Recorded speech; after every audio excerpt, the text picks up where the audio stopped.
Oke, assalamualaikum warahmatullahi wabarakatuh. Berjumpa kembali di live streaming fanspage halaman Padepokan Sukmalanang Sejati pada tanggal 29 Desember 2020 tepat pada pukul 20:22. Ya, kali ini kembali akan saya buka konsultasi tanya jawab online seputar keilmuan, seputar hal-hal gaib, metafisik, dunia ilmu hikmah, alam jin dan lain sebagainya. Ya.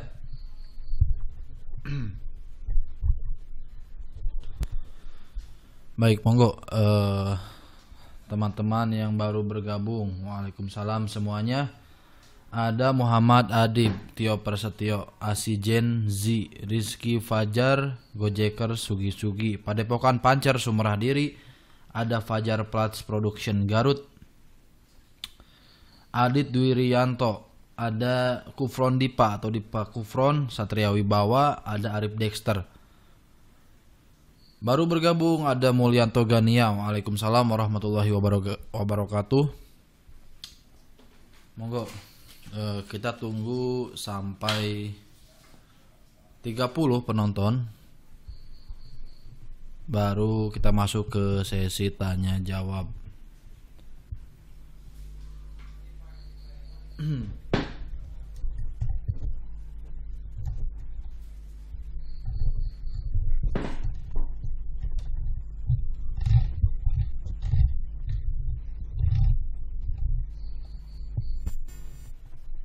Oke. Ada Yuda. Ada Kang Ian Art. Waalaikumsalam semuanya. Bentar.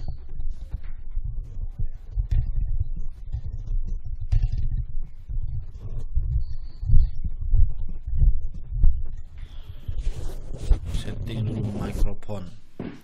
Setting mikrofon. Agak kendur nih.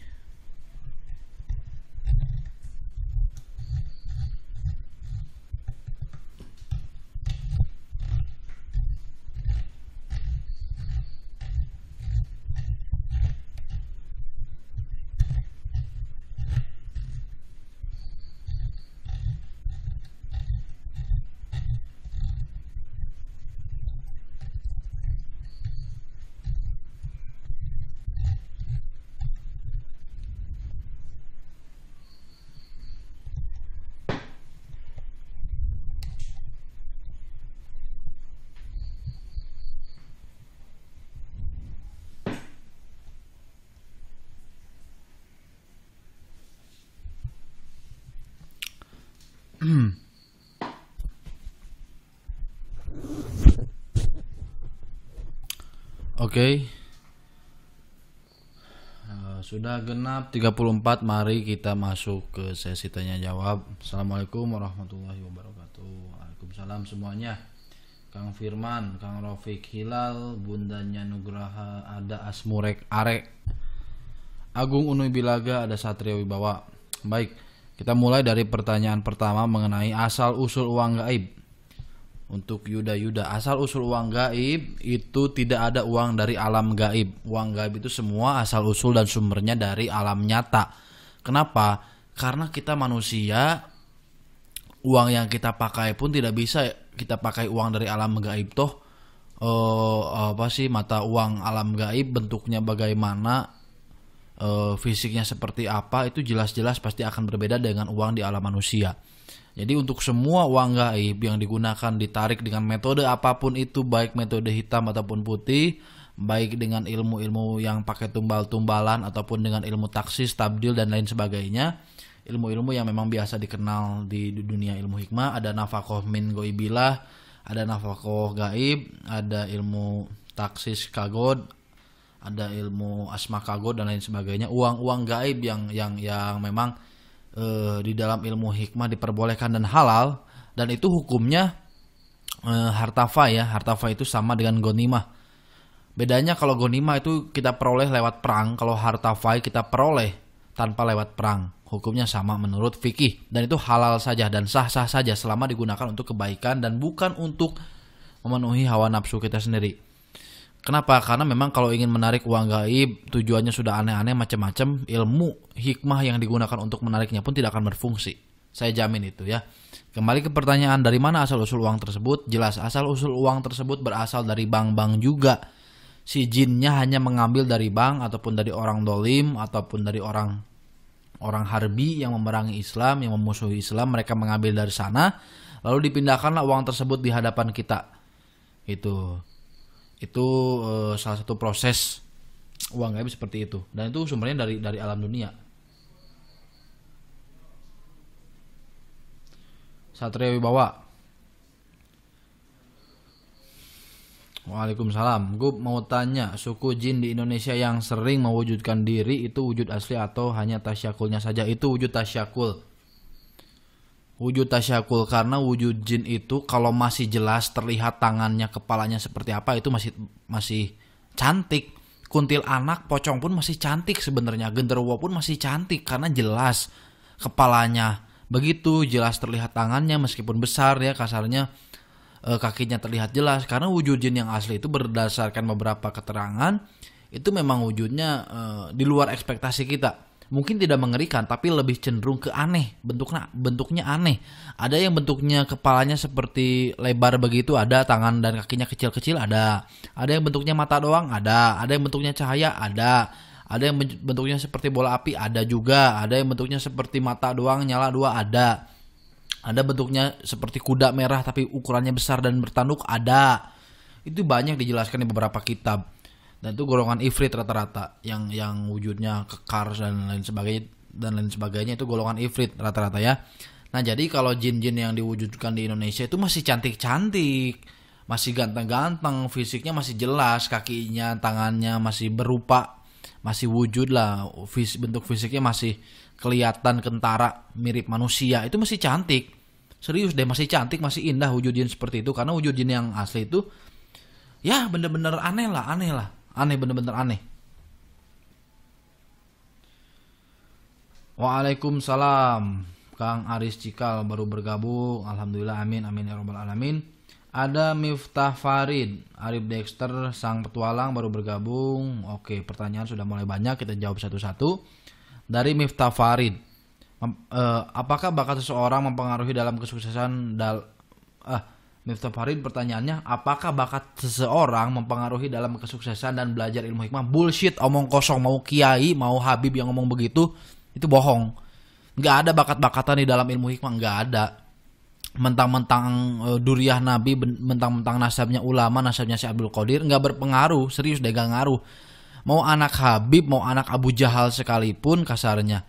Nih, kalau orangnya benar-benar bertobat, beribadah benar, puasanya benar, ya tidakatnya benar, maka tajrib, ilmunya akan tajrib gitu loh. Terlepas nasabnya dia anak siapa, mau anak Dajjal sekalipun, kalau memang Dajjal punya anak dan anaknya soleh, ya bisa mengamalkan ilmu hikmah gitu loh. Itu hanya bahasa kiasan ya. Itu jadi nggak ada bakat-bakatan di dalam ilmu hikmah, nggak ngaruh bakat-bakatan. Mau orang yang semasa bayinya mati suri ke, mau orang yang lahirnya aneh ke, mau orang yang fisiknya aneh ke, misalkan matanya putih atau misalkan lahir secara albino, nggak ngaruh di dalam ilmu hikmah. Ente mau cacat, mau tangan ente 7, mau kaki ente 19 sekalipun kasarnya cacat, bener-bener cacat, nggak ngaruh di hadapan ilmu hikmah. Nggak ngaruh, yang penting benar tirakatnya, puasanya benar, metodenya yang diamalkan betul, gurunya betul, sanadnya betul dan benar. Itu bisa tajrib gitu. Nggak ada bakat-bakatan di dalam ilmu hikmah. Sudahlah, kalau belajar ilmu hikmah jangan mencampur-campurkan dengan mitologi dan mitos-mitos budaya kita gitu loh. Ini nih pentingnya. Dan setahu saya ini nggak tahu Miftah Farid yang mana ya. Setahu saya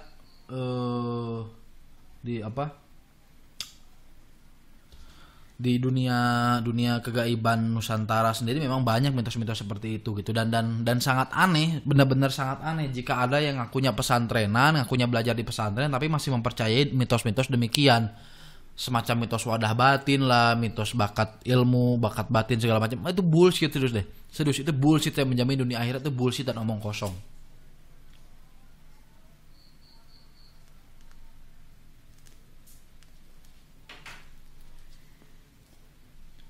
Arif Dexter, izin tanya Gubes. Bila kita sedang melakukan proses riyadhah, Apa boleh melakukan hubungan suami istri atau kita tunggu sampai periode selesai? Boleh-boleh saja, asal dengan istri ente sendiri, jangan dengan istri tetangga. Ya, ini sudah mungkin ada 3 triliun kali pertanyaan ini ditanyakan kepada saya. Boleh nggak kalau lagi riado berhubungan segala macam?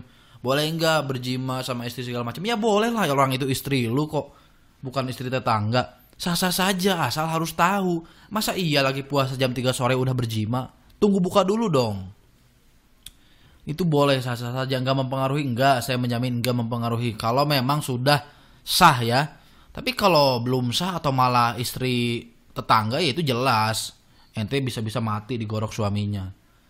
Ya jadi boleh berjima berhubungan suami istri saat riyadhah, boleh dengan syarat sudah buka. Jangan pada saat puasa ya. Ada Kufrondi Pak, izin nanya Gup, itu kan kalau uang gaib, kalau kayak mustika itu asalnya dari alam dunia juga ya, berarti kebanyakan mustika dari alam dunia. Ya, jarang, bener-bener jarang yang bisa narik benda, sesuatu hal benda dari alam gaib, jarang banget gitu. Karena memang benda dari alam gaib muatannya berbeda banget dengan kita. Seperti banyak saya mustika-mustika yang saya tarik itu banyak, dan itu saya menjamin semuanya full dari alam dunia. Entah karena proses alam bentuknya jadi seperti itu, ataukah ada campur tangan makhluk gaib, campur tangan bangsa jin yang mengakibatkan bentuk-bentuk mustika yang saya tarik menjadi agak aneh. Ada yang bentuknya tengkorak, ada yang bentuknya kepala monyet, ada yang bentuknya seperti daun, ada yang bentuknya seperti penis dan lain sebagainya, seperti mustika kelewer gitu kan. Nah, itu Allahu alam. Apakah memang proses alam seperti itu, ataukah memang leluhur kita, nenek moyang kita dulu memang membuat mengukir batu menjadi seperti itu, atau mengukir kayu menjadi seperti itu? Intinya proses alam ya, terlepas hasil tangan manusia atau alami dari alam. Jadi mustika-mustika yang ditarik itu dengan bentuk yang aneh-aneh itu apakah dari proses alam alami atau memang ada campur tangan bangsa gaib? Allahu alam. Saya malas untuk mencari tahu ke situ. Kenapa? Karena lama-lama diskusi sama jin untuk mengetahui itu, mending waktunya dipakai buat narik barang gitu. Logika saya begitu. Rafiq mau tanya nih, apakah ada ilmu hikmah yang tanpa hodam? Nggak ada ilmu hikmah yang tanpa hodam. Sholat pun ada hodamnya. Ayat Al-Quran ada hodamnya. Lawong itu malaikat-malaikat yang menyampaikan doa ente pada Allah, itu apa? Itu hodam. Ente berdoa yang menyampaikan ke Allah siapa kalau bukan malaikat? Yang mencatat doanya siapa? Itu hodam juga. Jangan dipikir hodam itu selalu harus jin, sudah. Ini nih, makanya kita perlu paranormal, perlu ahli hikmah yang bener-bener real, bener-bener paham mengenai hikmah. Itu di sini banyaknya kengawuran di dunia supranaturalis seperti ini. Masa ada ilmu tanpa hodam? Jangankan ilmu, Mas Ropik. Sholat pun, ayat Al-Quran pun ada hodamnya. Satu ayat, satu hodam. Satu huruf saja 4 hodam. Huruf alif saja hodamnya ada 4. Hodam ketuanya 1, anak buahnya 3. Itu ada di kitab Sumusul Anwar wa Kunuzul Asror. Ya, jadi ada, gak mungkin, mustahil ada ilmu yang tanpa hodam, mustahil. Kecuali memang ilmunya bukan ilmu hikmah, ilmunya bukan ilmu gaib, mungkin tenaga dalam, mungkin ilmu kundalini, metafisik, energi dan lain sebagainya. Itu nggak ada hodam. Tapi kalau ilmu hikmah pasti ada hodamnya. Ada yang membantah, ada yang nggak setuju, silahkan mau diskusi dan pembuktian, ayo saya berani. Ayo buktikan. Kalau misalkan ini saya punya ilmu tanpa hodam, ayo buktikan ilmunya depan mata saya. Tak bakar dulu hodamnya. Kalau memang itu nggak ada hodamnya, nggak bakal takut orangnya. Saya bakar dulu hodamnya, lalu praktekkan ilmunya. Kalau ilmunya nggak berfungsi, berarti fix tuh kan. Ini ada hodamnya nih, buktinya hodamnya sudah saya bakar, lu nggak bisa apa-apa, kayak begitu.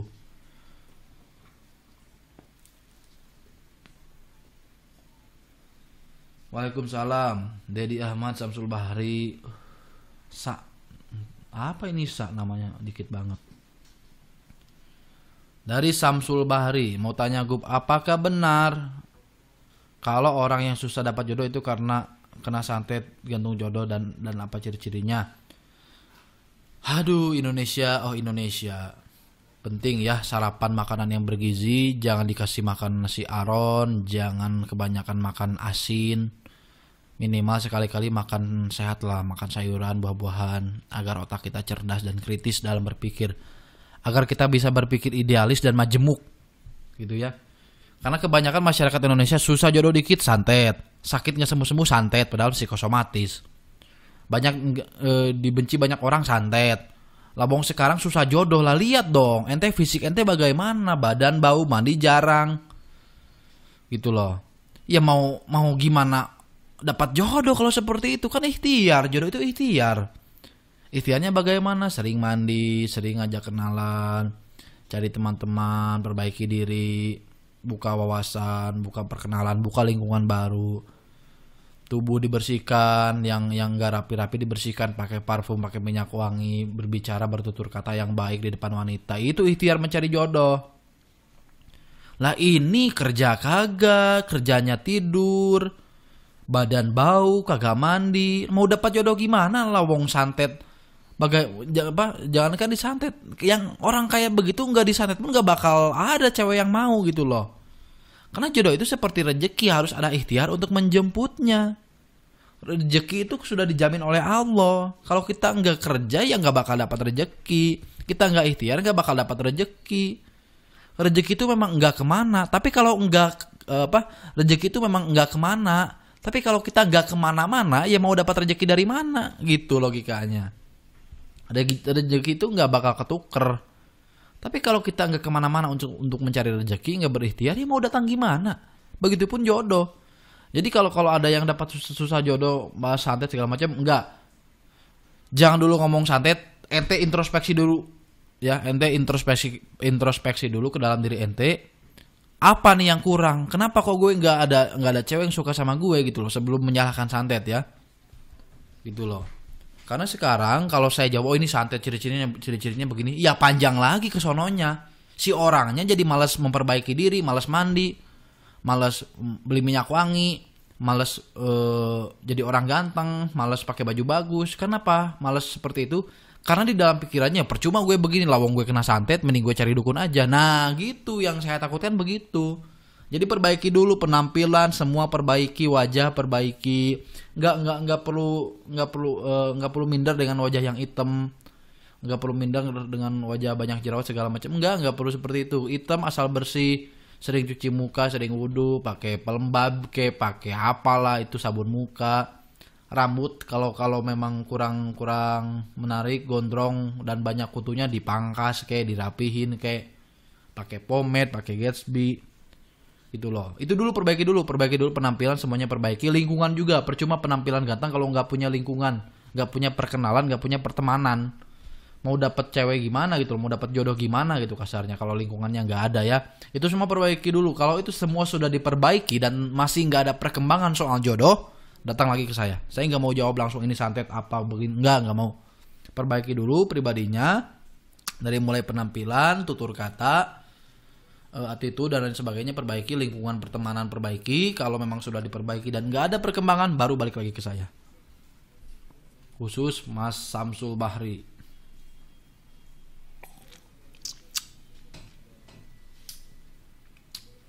Ada namanya Sa. Waalaikumsalam. Mau tanya ilmu yang di atas Asma Hamsi, Asma Patrosin, ilmu apa namanya? Enggak, saya nggak mau jawab. Orang kayak begini pasti nanya doang. Dan kalau sudah dijawab nanti nanya lagi yang lebih tinggi dari itu apa, terus seperti itu. Dan orang yang seperti ini memang tidak berbakat di dalam ilmu hikmah. Tidak berbakat dalam artian bukan batinnya tersendat, bukan memang dia jelek, bukan, tapi karena pola pikirnya di dalam ilmu hikmah seperti ini, terlalu liberalis, menilai ilmu hikmah terlalu liberalis. Ilmu yang lebih tinggi banyak lah, lu sanggup nggak pakainya gitu loh, maksud saya gitu loh.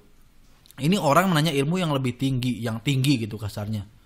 Sekarang nih, ada bocil, anak kecil nanya, motor yang lebih tinggi dari Ninja 250cc ada nggak? Ada CBR 1000, ada ZX10R, ada Kawasaki H2, ada Hayabusa yang 1400cc.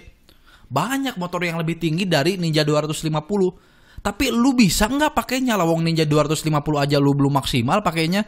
Belum berani bawa motor di atas 150cc, udah sok-sokannya yang lebih kenceng. Lawang Ninja 250cc aja belum maksimal pakainya, belum nyampe top speed, udah nanya yang lebih tinggi dari Ninja. Nah, itu maksud saya. Terlalu liberalis dalam menilai ilmu. Dia yang seperti ini, saran saya jalurnya 2. Kalau mau belajar, perbaiki pikirannya, pola pikirnya, mindsetnya perbaiki. Kalau nggak bisa memperbaiki pola pikir dan mindset, mending nggak usah belajar lah. Ngapain belajar juga, nggak bakal fungsi, nggak bakal hasil orang-orang seperti ini. Gitu.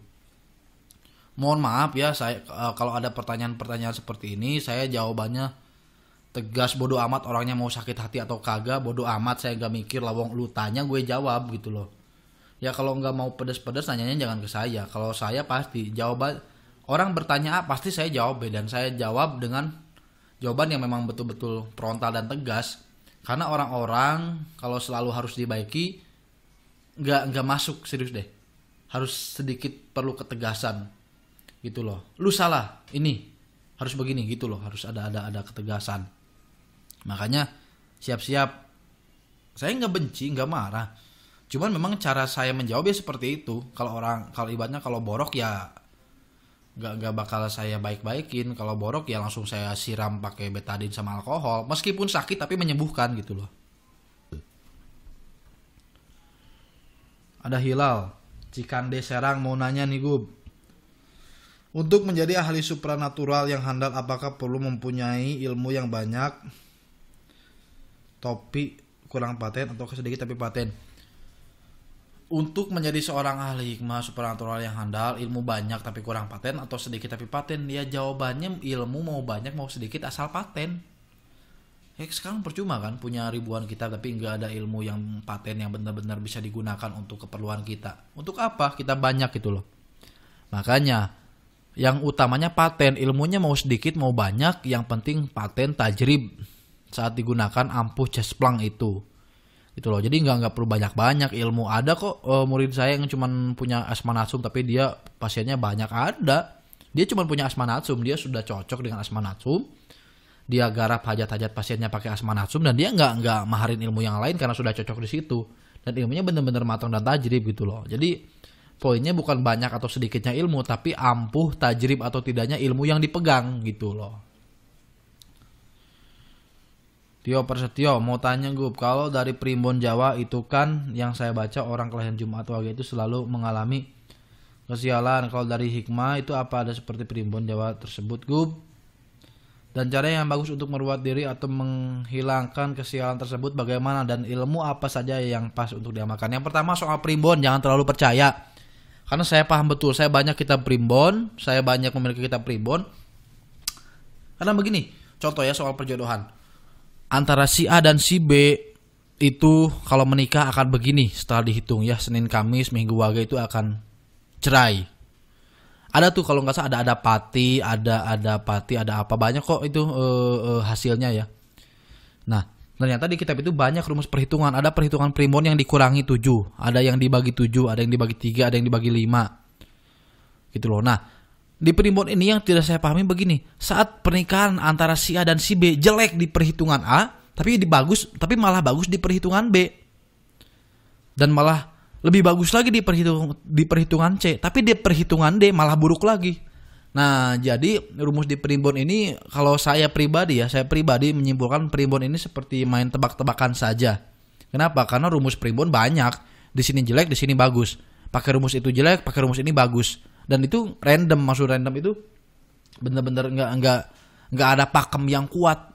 Primbon itu mana sih yang asli? Karena pakemnya banyak banget untuk perjodohan saja yang saya tahu itu ada, yang baru saya tahu ya, itu ada 7 pakem loh untuk menghitung perjodohan. Beda dengan hikmah. Kalau hikmah cukup 1 saja, ilmu falak.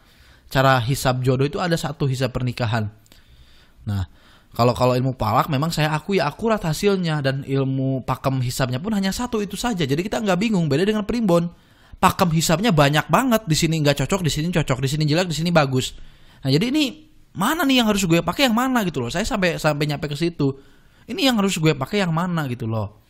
Ya jadi kalau untuk soal Primbon pakemnya banyak dan jangan terlalu diyakini. Dipelajari boleh, diyakini jangan. Jadikan referensi iya, dijadikan keyakinan nggak boleh.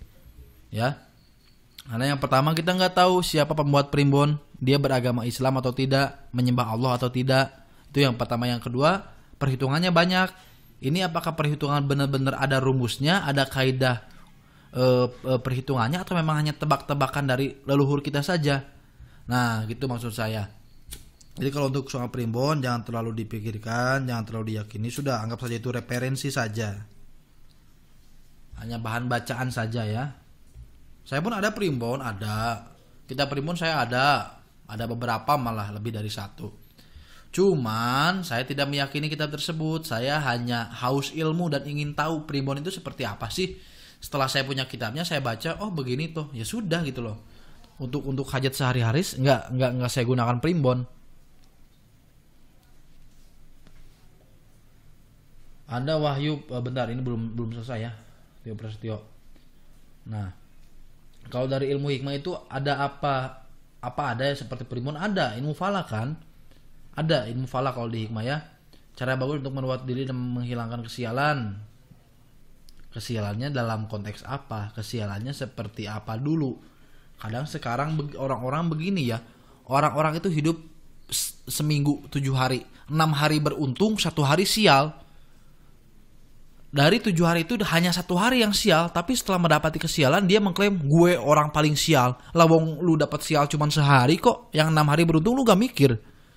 Gitu loh. Gak pernah orang itu hidup 6 hari dalam keberuntungan, gak pernah ngomong gue orang beruntung, gak pernah. Tapi begitu dapat kesialan 1 kali, barulah ngomong gue orang sial. Nah, kebanyakan orang Indonesia berpikirnya seperti itu. Kurang majemuk lah. Berpikirnya kurang gimana ya, kayak banyak loh orang-orang Indonesia yang saya pelajari ini, pola pikir dan cara berpikir orang Indonesia itu terbentur, semacam dikekang dengan budaya-budaya leluhur yang entah dari mana asalnya. Saya nggak mau membenci leluhur, enggak, tapi tolonglah berpikir gitu loh. Jangan sampai primbon, jangan sampai hitung-hitungan leluhur kita menjadikan batasan kita untuk berpikir ideal, untuk berpikir kritis. Jangan seperti itu gitu loh. Oke, leluhur kita punya jasa untuk kita, tapi tolonglah kalau seandainya memang pola-pola leluhur kita, perhitungan-perhitungan primbon leluhur kita menutup semangat kita, menutup pikiran kita untuk berpikir kritis, mending ditinggalkan, udah. Toh ente mati yang nanya bukan leluhur ente, yang nolong bukan leluhur ente, tetap saja yang nolong sahabat Nabi. Nggak ada orang leluhur ente manusia, kita manusia, pas mati ya sama-sama. Sekarang ente berpikir mentok, terbentur, berpikir sempit karena ada primbon, menurut primbon begini, bahkan ada yang batal nikah karena primbonnya begini.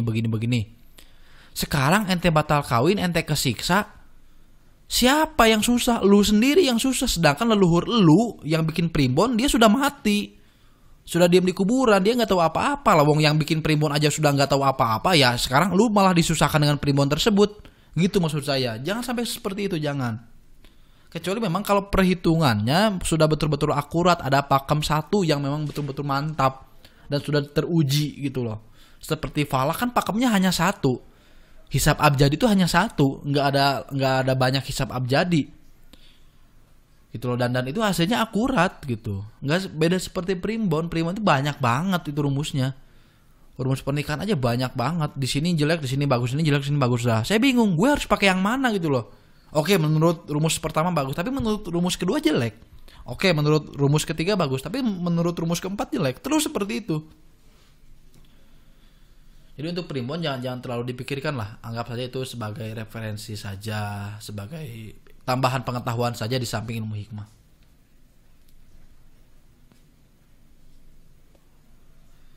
Waalaikumsalam. Pertanyaan dari Wahyu Purnomo Aji. Izin nanya, apakah media kapsul yang berisi rajahan minyak bisa digunakan untuk media pembangkit ilmu? Seperti banyak yang berseliweran di FB Group. Nah, ini enak nih, seru nih, pasti bakal banyak dukun yang bangkrut setelah jawab ini. Demi Allah, demi Rasulullah, saya telah banyak menelan kapsul dari berbagai macam dukun. Hasilnya nol dan tidak ada apa-apanya, tidak memiliki dan tidak membawa pengaruh apapun terhadap diri saya. Demi Allah, seandainya kapsul, rajahan, wafak yang saya telan dapat menjadi media pembangkit keilmuan, demi Allah saya nggak bakal jauh-jauh tirakat ke Tasik, nggak bakal capek-capek puasa 40 hari. Saya makan kapsul 2000 butir. Kalau memang kapsul bisa membangkitkan ilmu. Logikanya di mana? Nabi Muhammad pengen bertemu dengan Jibril itu nggak makan kapsul. Nabi Muhammad pergi ke Gua Hiro. Nabi Sulaiman menyepi, untuk mewiridkan beberapa amalan yang dia dapat. Bahkan Dajjal sekalipun, Samiri sekalipun, dia pergi ke Mesir untuk belajar ilmu sihir dan untuk belajar ilmu sihir. Itu Samiri sekalipun loh. Samiri itu si inilah oknum-oknum yang diyakini beberapa orang sebagai Dajjal. Penyihir hebat pada zaman Nabi Musa itu namanya Samiri. Bahkan Samiri sekalipun, Fir'aun sekalipun, para pendeta-pendeta Fir'aun sekalipun, dalam mempelajari ilmu sihir, mereka bertirakat, entah itu tirakatnya sembelih pengorbanan, entah itu tirakatnya membaca mantra. Dari mulai para nabi, bahkan sampai ilmu hitam sekalipun itu ada metodenya. Dan Nabi Sulaiman, Nabi Ayub, banyak lagi Nabi Musa yang mendapat banyak mujizat kesaktian. Mereka semua itu mendapatkan dari hasil uzlah, dari hasil tirakat. Nabi Musa beruzlah ke Bukit Tursina, Nabi Muhammad beruzlah ke Gua Hiro. Banyak lagi para nabi, para ulama yang beruzlah untuk mendapatkan sesuatu. Dan para nabi, para ulama tidak ada yang menelan kapsul-kapsulan, tidak ada yang menelan wafak, tidak ada yang menelan minyak-minyakan. Emang ada cerita di hadis ataupun di Al-Quran yang menceritakan Nabi Musa minum kapsul biar bisa membelah laut? Nggak ada. Jadi itu bullshit semua itu.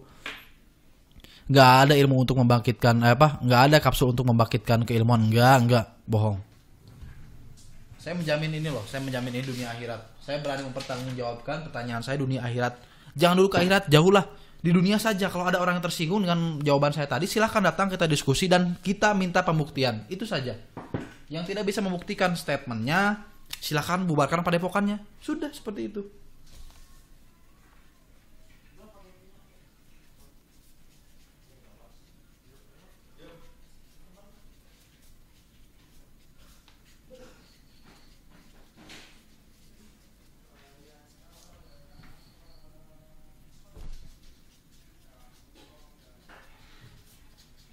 Bentar, saya catat dulu.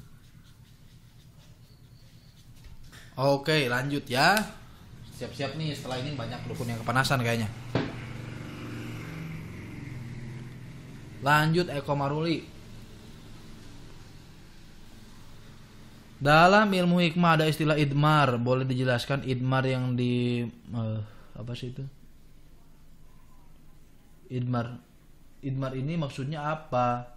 Dan apa bedanya idmar dengan kosam? Ada. Bentar, saya buka dulu Idmar Maimun. Ada penjelasan mengenai idmar itu apa ya? Saya lupa lagi. Idmar. Bentar, idmar itu apa ya? Ada dicatat di kitabnya. Saya ada kitabnya.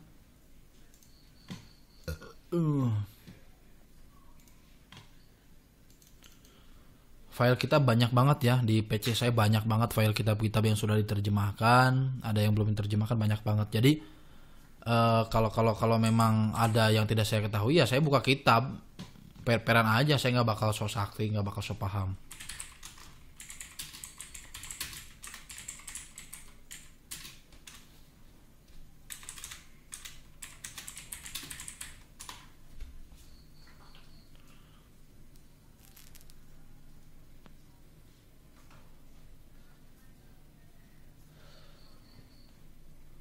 Oke, mana ada nggak ada suaranya orang itu HP ente aja itu. Lanjut ya soal idmar.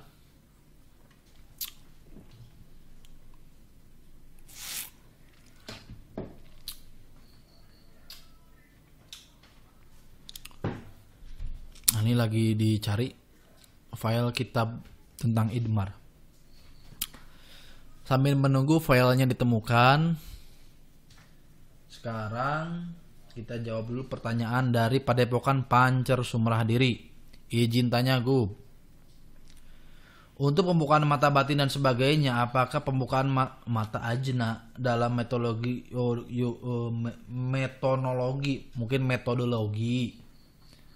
pembukaan mata ajna, bukan mata ajna, cakra ajna dalam metode yoga kundalini, ajna dapat dibuka dengan latihan khusus atau metode pengisian pembangkitan dengan perantara seorang guru. Dan apakah ada perbedaan pembangkitan secara pengisian dan aktivasi sendiri? Yang pertama, mata batin dalam konteks metafisik ya.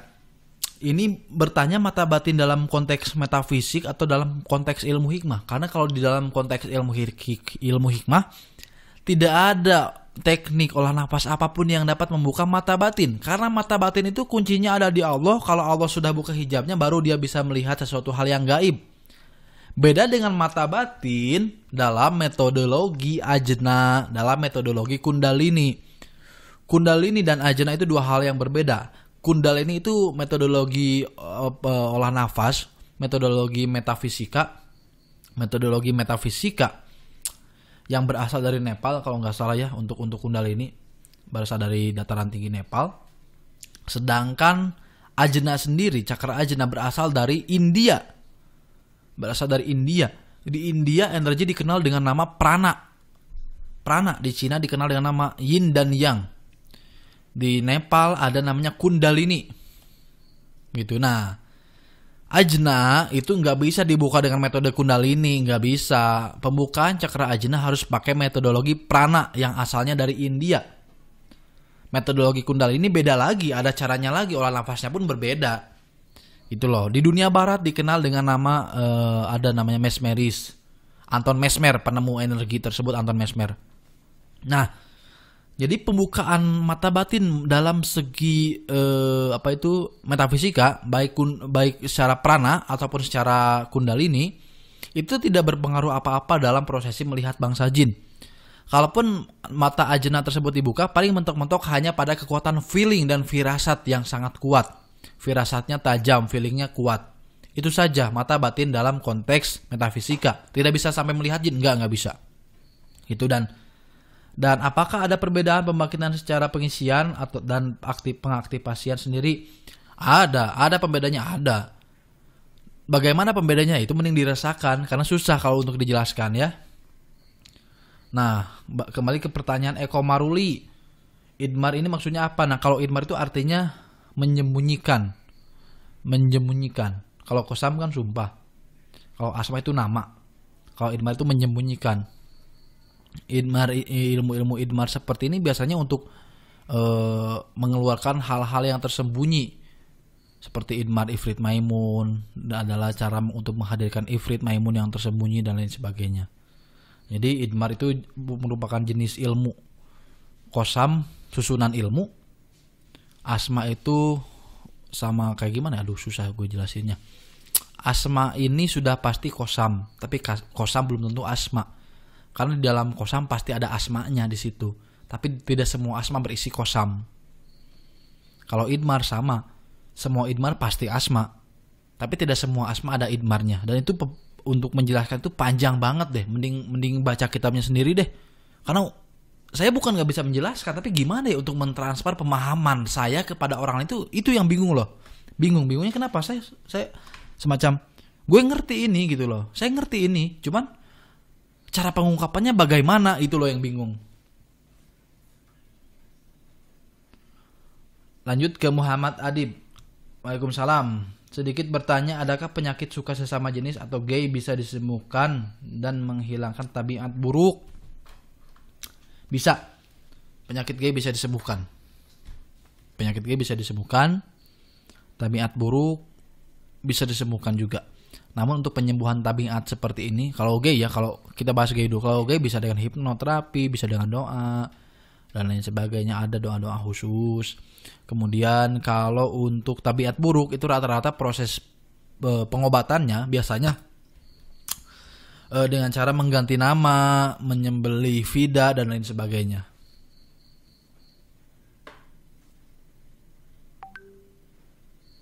Ada Suryo Dadari, waalaikumsalam. Izin nanya Gub. Supaya saat riado pikirannya bisa fokus ke kemana-mana, caranya gimana? Ya jangan mikir. Penyebab ente pikirannya gak fokus karena mikir kesana kemari kan. Wirid duit sudah dipikirin duit, ya kan? Wirid ilmu pengasihan sudah dipikirkan cewek cantik. Itu yang bikin gak fokus. Makanya poloskan saja, jangan mikir apa-apa, amalkan sampai selesai. Sudah seperti itu saja. Mulyanto Gania. Pengertian mata batin sebenarnya itu apa ya? Pengertian mata batin adalah secara ilmu hikmah. Kita bahas secara ilmu hikmah. Mata batin dalam ilmu hikmah adalah prosesi terbukanya hijab yang ada pada diri manusia sehingga si manusia tersebut bisa melihat sesuatu hal yang tidak dapat dilihat oleh manusia yang lain. Dan hal-hal tersebut adalah hal-hal yang sifatnya gaib. Kang Ian Ard, izin Gub untuk penjelasan pengertian bisikan hati, intuisi atau firasat apakah sama dengan alur batin? Beda. Kalau alur batin biasanya hanya muncul pada saat prosesi akan menggunakan keilmuan. Kalau bisikan hati itu biasanya selalu berdengung saat kita ada di dalam situasi gelisah. Misalkan mau beli A atau beli B, itu biasanya muncul bisikan hati. Kalau intuisi, feeling yang kuat saat kita menemukan sesuatu hal yang tidak enak. Misalkan, gue kok gak enak hati ya, jangan-jangan istri gue selingkuh gitu loh. Dan feeling kita kuat banget, ini ada apa-apa nih istri gue. Pas kita balik ke rumah, ternyata benar istrinya lagi selingkuh. Dan itu namanya intuisi. Kalau firasat adalah feeling, perasaan seseorang yang sangat kuat sebelumnya terjadi sesuatu hal. Seperti misalkan kita belum berangkat ke Jakarta nih, tapi kita sebelum berangkat, kita nggak enak gitu loh. Kita mau pergi misalkan ke Jakarta, dari Jakarta mau terbang ke Singapura, tapi sebelum pergi ke Jakarta kita nggak enak hati. Kita semacam malas berangkat, malas-malasan, jadi nggak enak hati aja. Ternyata dapat kabar pesawat yang akan kita tumpangi meledak. Itu namanya firasat. Ada Miftah Farid lagi. Waalaikumsalam. Saya izin lagi bertanya, maaf saya sangat awam, apakah segi mahar mempengaruhi ketajriban ilmu? Enggak, mahar enggak mempengaruhi ketajriban ilmu kecuali kalau tipu-tipu. Ya, kalau memang enggak punya mahar, ngomong aja enggak punya mahar, tapi pengen belajar. Dan pastinya saya pun enggak bakal menekankan mewajibkan mahar, pasti saya akan memberikan jalan lain untuk memiliki ilmu tersebut tanpa harus lewat mahar. Misal dengan puasa, misal dengan syukuran, dan lain sebagainya. Anjing gila goblok. Siapa tuh mujisnya mas? Tuh Miftah Farid ada yang ngomong. Saya pernah datang ke seorang mujis. Katanya semakin besar maharnya semakin bagus. Enggak, bohong, bullshit. Lu datengin lagi mujisnya sambil bawa kelapa, sambil bawa jagung bakar. Yang pertama kelapanya lu banting ke kepala dia. Dan jagung bakarnya lu masukin ke mulutnya sampai habis. Begitu aja untuk mujis yang ngomong seperti itu.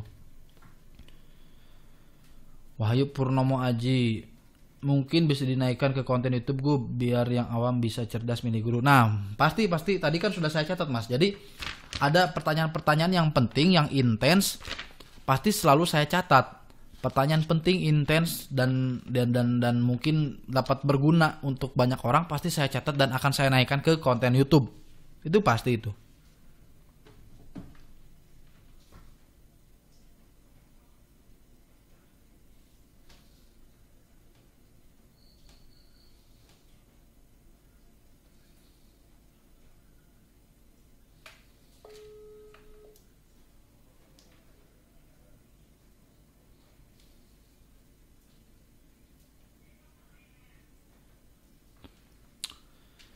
Baik, lanjut ke Mas L. Waalaikumsalam.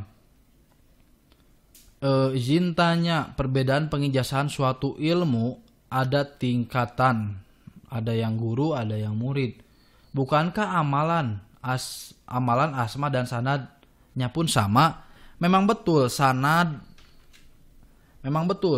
dan amalan sama. Cuman keberkahan dan izin daripada guru itu sangat penting.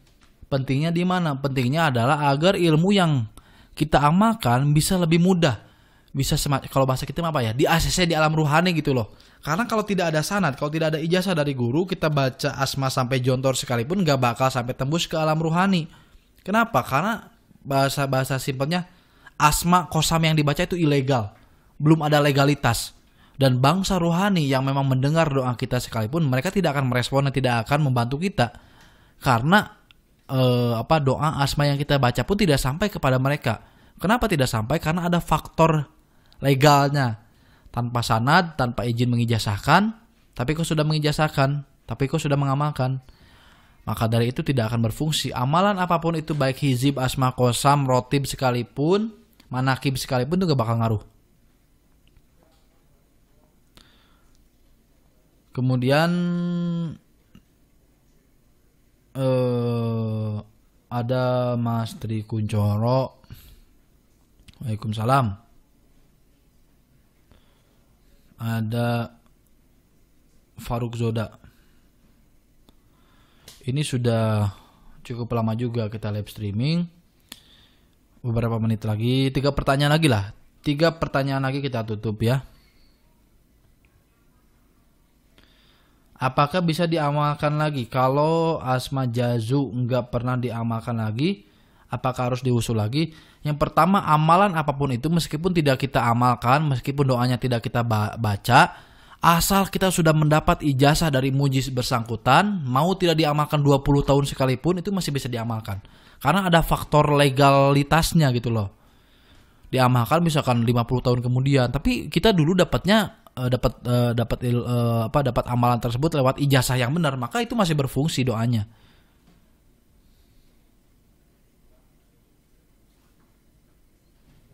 Ya, 2 pertanyaan lagi. Oke. Lanjut ke pertanyaan selanjutnya. Ali Sulaiman, waalaikumsalam. Apakah bisa ketika mengamalkan ilmu hikmah malah berdampak mencelakakan orang lain, padahal hakikatnya ilmu hikmah itu kan berasal dari syariat agama? Tidak ada ilmu hikmah manapun yang memiliki niat tujuan secara vulgar untuk mencelakakan dan menyakiti orang. Mentok-mentok di dalam ilmu hikmah adalah untuk membalas orang dolim. Kita hanya berdoa kepada Allah, meminta kepada Allah agar perbuatan orang dolim tersebut dibalas. Bentuk balasannya kita tidak bisa mengatur, kita tidak bisa merequest. Bentuk balasannya hanya Allah yang tahu, hanya Allah yang boleh membalasnya. Begitu.